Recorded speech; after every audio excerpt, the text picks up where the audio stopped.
So this is an Excel sheet that shows the profitability ratios in broad terms, what it tells us, the formula, how we would interpret the results that we see for Intel. All right, so let's go to Excel. This is the Excel sheet that we just saw on the slide. And there are, in this case, 5 measures of profitability. We'll just do one at a time. The first is gross profit margin, and we saw this one before. It's the profitability of your product sales. Formula, gross profit margin equals gross profit divided by revenue. Interpretation, for every dollar of revenues, the company earns so many cents by running the business. Okay, let's do the math. Gross profit, all right, so I'll go over and look for gross profit. Oh, right there, right? Intel gross profit divided by the revenues right there. So gross profit divided by revenue equals that number, right? So that is 67%. I can now copy it, and I get it for 3 years. So what that means is for every dollar of revenues Intel had in 2018, they earned 61.7%. That doesn't mean anything to me. Let's look at the past. Last year, they earned 62. The year before, they earned 61. So they're bumping around the same neighborhood. They went down from last year, but they're above 2 years ago. So that just shows some stability in the gross profit margin. Next, operating margin, which is the profitability of running the business. Take the operating income divided by revenue. Interpretation, for every dollar of revenue, the company earns X cents for the corporation. Here is the calculation. Let's just do it from scratch. Plus operating income. So go to the income statement and look for operating income divided by revenues. Answer, 32%. So let's copy that.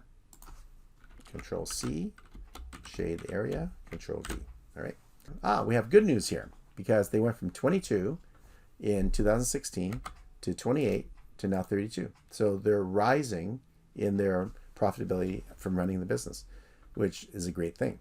Let's do net profit margin. The idea is, what is the profitability of the company as a whole? Because this is the bottom line. Formula, net income divided by revenue. Interpretation, for every dollar of revenue, we earned X cents for the company overall. Formula, let's just do it from scratch. And equals. Notice sometimes I use equals or I use plus. It's the same in Excel. I'll do equals for this time. Equals what? Net income divided by revenue. All right, let's go find it. So net income is there, divided by revenues is here. Enter. So we're in 29.7, but let's copy that across the other years presented, and this is what we see. In 2016, it was 17%, and then 2017 is 15%, and this year is 29%. Whoa, much better. So we did pretty well in 2016, 2017, but this year was particularly good, right, as far as profitability. Next measure is return on assets, which means for every dollar of assets you have, how much money did you earn? And that's the formula. Net income divided by total assets. Let's do this one. Let's delete it first. Equals the profits, net income there, divided by assets. And we'll go to total assets right there. Enter. So the answer is 16.5%. We have 2 years of balance sheet, so we can only do two years of ratios. So let's just do that. So it went from 7.8% to 16.5%. A vast improvement in ROA for this year. So pat themselves on the back. Next one is return on equity. Return on equity, as the name implies, is net income for people that had equity. And that measures a return for shareholders. The formula, net income divided by total equity. For every dollar that the company has in equity, how much did they earn their shareholders? Here, let's do it from scratch. Equals the net income divided by equity.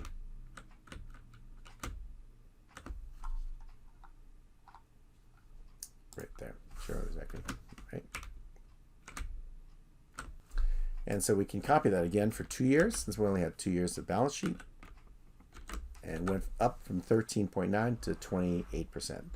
I would imagine shareholders are happy. That's a pretty big jump for any company, where you double the return on equity for a company. So that was our first set of profitability analyses. So we have a good sense that Intel had a great year. Their gross profit margin was pretty stable, but their ability to manage their other expenses made it such that the growth in sales with stable gross profit margins and more profitable operating practices leads to a jump in net income.